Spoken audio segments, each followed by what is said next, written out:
Hello ladies and gentlemen, I am your host Jason, and I'm going to demonstrate some stuff that I would normally carry with me during a reenactment. So now, there are several things I carry to make myself historically accurate.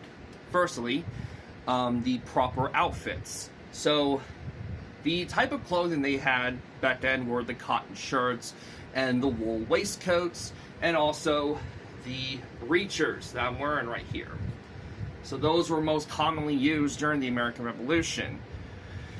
So there are some websites I recommend. One of the websites I recommend is Samson Historical. If you're looking for more historically accurate clothing, like this shirt I have right here came from Samson. The waistcoat came from Samson. The cloak pin also came from Samson. And this piece here also came from Samson Historical, because this here represents a high-ranking official officer of the colonial army, of the Continental Army. So you can find this here at Samson. I do warn you, it does not come with the string. You have to get your own.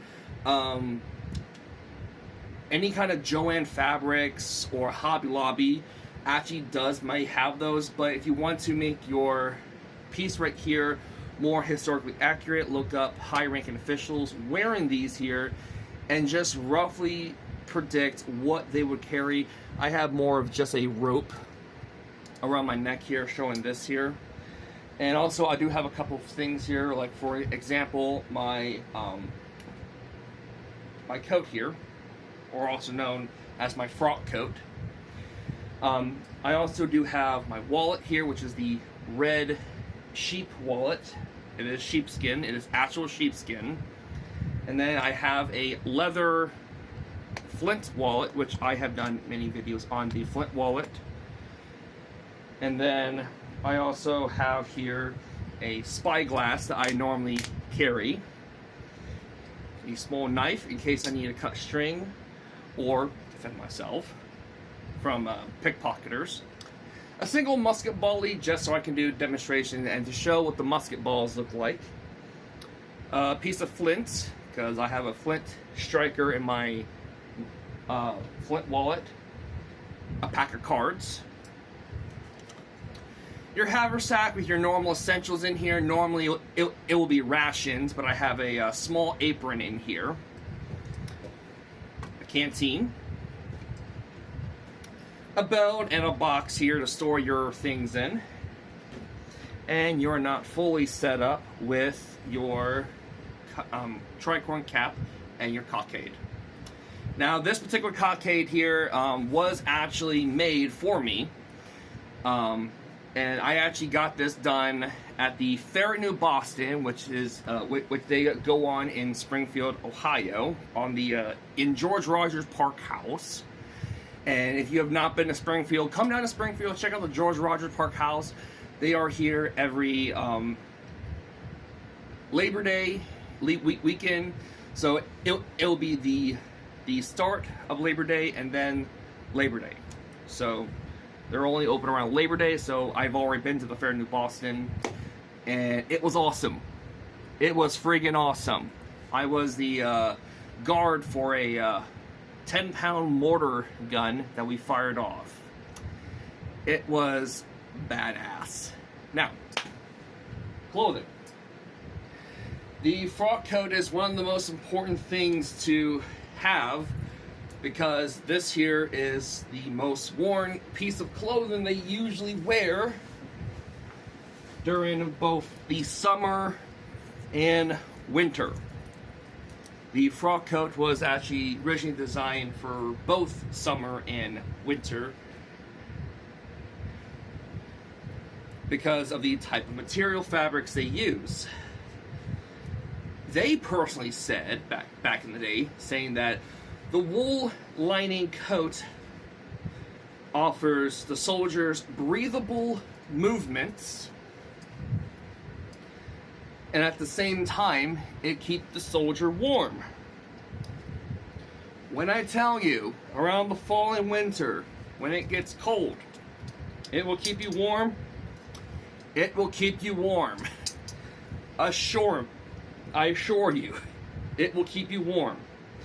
Normally I should have started with a belt, but What am I kidding? I'm gonna make it more harder for me. So let's make it more harder for me. You then put on your belt before you put on the coat.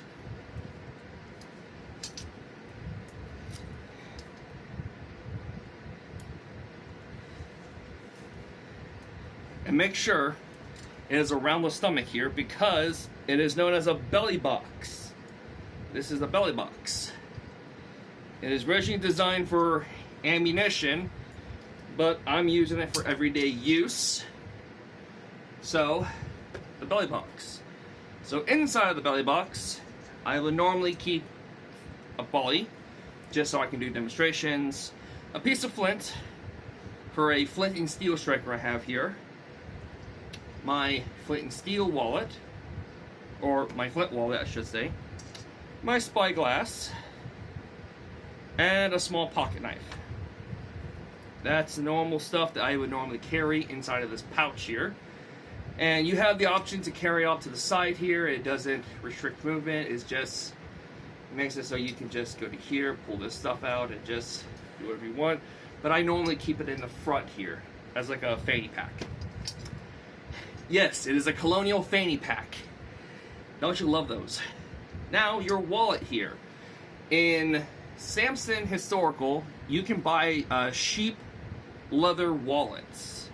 You can also buy the wool front coats that has the pocket on the side here. And then the pack of cards would also go inside my pocket. And then your haversack will come next. This is the normal thing that you should always carry in case of food rations. And then you must stay hydrated, so your canteen must go here. Now the nice thing about the canteen here is you can actually tie these up here to make it more higher or lower. I like to keep it lower so I can just move this behind here so I can just access my bayonet on this side here and my ammunition box on this side. And also, if you're working with muskets, make sure you keep a powder pan cleaning kit on your waistcoat or your jacket here.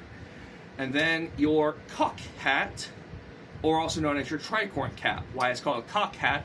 Because the soldiers would normally wear these hats here. And let's say this walking stick's a musket. They will cock their hats off to the side so you can actually have your musket here. And you can see I'm not hitting my hat, but if you have your hat like this here, well, it's going to hit your hat, because, yeah. Now, if you're working with a musket, it is very annoying to wear a tricorn cap like this here and carry your musket on your shoulder, because you have to cock your hat every single time when you shoulder your firelocks. Now, if you wear glasses like I do, I have a bad stigmatism and I have to wear prescription glasses. The glasses that I'm wearing right now are more Naviator, in case you can tell here. These are more Naviators. I would recommend, where did I put them? There it is. I would recommend getting some nice round glasses, round lens glasses. That's more historically accurate because they did have round lenses back then. And also, these are transitional lenses, so they never had transitional lenses during that time period. So, round lens, no transitionals. You can do scratch resistant if you want to, but no transitional Naviators. They never had those back then. That's not historically accurate. Now, with the outfit that I'm wearing, it is optional to wear a cravat. This is a cravat that you can buy at Samson Historical. But for this here, I'm not wearing the cravat.